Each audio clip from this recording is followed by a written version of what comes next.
Hello दोस्तों, मेरा नाम मोहित कुमार और आप देख रहे हैं मेरा चैनल MK स्टडीज़, जहां मैं अलग अलग एजुकेशनल टॉपिक्स लेता हूं और आपको उसके बारे में पढ़ाता हूं। पिछली बार हम कर रहे थे कोल्ड वॉर ईरा, कुछ और पार्ट्स आएंगे और वो भी क्लियर हो जाएगा। फिलहाल न्यू सीरीज स्टार्ट करते हैं, नो योर लॉ, जिसका पहला टॉपिक है आज IPC CRPC। चलिए शुरू करते हैं। IPC CRPC। IPC की फुल फॉर्म है Indian panel code. Indian panel code. और CRPC की criminal procedure code. Criminal procedure code. हमें IPC और CRPC को समझने के लिए पहले ये दो लॉ समझने होंगे, प्रोसीजरल लॉ, सब्सटेंटिव लॉ। तो चलिए देखते हैं पहले substantive law. Substantive law is the set of laws that governs how members of a society are to behave. It is a statutory law that deals with the relationship between the people and the state. कह रहे हैं substantive law जो है वो बताता है, govern करता है कि जो मेंबर्स हैं सोसाइटी के उसे कैसे बिहेव करना चाहिए। ठीक है, how are members of society are to behave. और एक लॉ है जो स्टैट्यूटरी है, लॉ है जो स्टैट्यूटरी है, जो कि डील करता है किसके रिलेशनशिप के साथ, पीपल और स्टेट। जो पीपल और स्टेट के जो बिटवीन उनके बीच जो रिलेशनशिप है उसके साथ डील करता है। ठीक है, और ये बताता है कैसे मेंबर ऑफ सोसाइटी को रहना चाहिए, सोसाइटी में बिहेव करना चाहिए। ठीक है, तो सब्सटेंटिव लॉ है। Substantive laws define rights and responsibilities in civil law and crime and punishment in criminal law. जब सिविल लॉ की बात आती है तो ये राइट्स और रिस्पॉन्सिबिलिटी डिफाइन करते हैं। जब क्रिमिनल लॉ की बात आती है तो क्राइम और पनिशमेंट की बात करते हैं। ठीक है, क्रिमिनल लॉ होता है जब कोई बंदा क्राइम करता है उसे और कोर्ट गिल्टी मानती है और उसे सज़ा देती है, पनिशमेंट देती है। ठीक है, क्रिमिनल लॉ में आ जाते हैं, जैसे थेफ्ट, चोरी, ठीक है, रॉबरी, ठीक है, मर्डर एक्सेट्रा। सिविल लॉ वो होते हैं जो जब कोई डिस्प्यूट हो जाए ऑर्गेनाइजेशन में, इंडिविजुअल्स में, और उसे कोर्ट सुलझाती है। एग्जाम्पल के तौर पर ले सकते हैं लैंड सेटलमेंट। ठीक है, जब लैंड के को लेकर डिस्प्यूट हो जाता है, विवाद हो जाता है, फिर लैंड सेटलमेंट की जाती है। ठीक है, तो ये होता है सिविल और क्रिमिनल लॉ। तो जब सब्सटेंटिव लॉ के देखा जाए तो एलिमेंट्स इन दोनों में हैं, सिविल लॉ में भी, क्रिमिनल लॉ में भी। जब सिविल लॉ की बात आती है तो राइट्स और रिस्पॉन्सिबिलिटी बताता है, जब क्रिमिनल लॉ की बात आती है तो क्राइम और पनिशमेंट बताता है। ठीक है, क्लियर। हमने देख लिया सब्सटेंटिव लॉ क्या होता है। ठीक है, अब उसमें IPC कौन सा है, सिविल लॉ वाला या क्रिमिनल लॉ वाला? क्रिमिनल लॉ वाला, क्योंकि IPC क्या होता है, वो हमें क्राइम बताता है और उसके लिए कौन सी पनिशमेंट है वो बताता है। ठीक है, देखते हैं। Indian penal code is the official criminal code. कौन सा है? ऑफिशियल क्रिमिनल कोड है, official criminal code of India. It is a comprehensive code intended to cover all substantive aspects of criminal law. क्या कह रहे हैं? एक ऑफिशियल क्रिमिनल कोड है इंडिया का, जो कि कॉम्प्रहेंसिव है, डिटेल्ड कोड है, इंटेंडेड, जिसका उद्देश्य to cover all substantive aspects of criminal law. Criminal law के जो सब्सटेंटिव एस्पेक्ट्स हैं उसे कवर करना, उन सभी एस्पेक्ट्स को कवर करना है। तो पूरा मीनिंग क्या निकलता है कि IPC का मतलब क्या है? ये हमें क्राइम बताएगा। ठीक है, ये हमें क्राइम बताएगा और उसके लिए कौन सी पनिशमेंट होगी वो बताएगा, कौन सी पनिशमेंट होगी वो बताएगा। लेकिन हमें पता लग गया कि क्राइम भी पता लग गया, पनिशमेंट भी पता लग गई, लेकिन इसके जो प्रोसेस होगा उसके लिए अलग लॉ है। ठीक है, तो चलिए वो भी देखते हैं, यानी कि CRPC। CRPC को समझने के लिए हमें पहले समझना होगा procedural law. Procedural law is a law of action that includes all legal proceedings, civil और क्रिमिनल, आल्सो कॉल्ड एडजेक्टिव और रेमिडियल लॉ। जो प्रोसीजरल लॉ है एक लॉ ऑफ एक्शन है जिसमें सभी लीगल प्रोसीडिंग्स आएंगी, सिविल, क्रिमिनल सभी।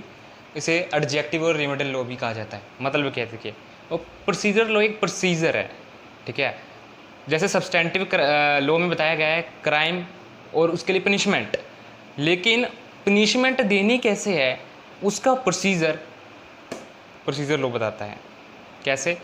मतलब कि अब पनिशमेंट देनी है, उसके लिए सबूत इकट्ठा करो, इंक्वायरी करो, इन्वेस्टिगेशन करो, एविडेंस ढूंढो, ठीक है, वगैरह वगैरह। तो ऐसे जो काम होता है, जो लीगल प्रोसीडिंग्स होती हैं सभी मिलाकर, तो उसे प्रोसीजर लॉ में आती हैं सब कुछ। ठीक है। और जैसे कि 2 एलिमेंट्स थे सब्सटेंटिव में, ऐसे प्रोसीजर लॉ में 2 एलिमेंट्स है, ठीक है। क्रिमिनल के लिए अलग प्रोसीजर है और सिविल के लिए अलग प्रोसीजर है, एक कोड ऑफ सिविल प्रोसीजर और सीआरपीसी। अब देखते हैं सीआरपीसी क्या है। हमने अभी प्रोसीजरल लॉ पढ़ा, ठीक है। अब पढ़ते हैं CrPC, criminal procedure code 1973 is the procedural law providing the machinery for the punishment of offenders under substantive criminal law. The code contains elaborate details about the procedure to be followed in every investigation, inquiry and trial for every offense under IPC or any other law. क्या कह रहे हैं कि जो CRPC है वो एक procedural law है, ठीक है। प्रोसीजरल लॉ यानी कि जो प्रोसीजर बताता है कैसे इन्वेस्टिगेशन करनी है, कैसे एविडेंस इकट्ठे करने हैं, ठीक है। हमें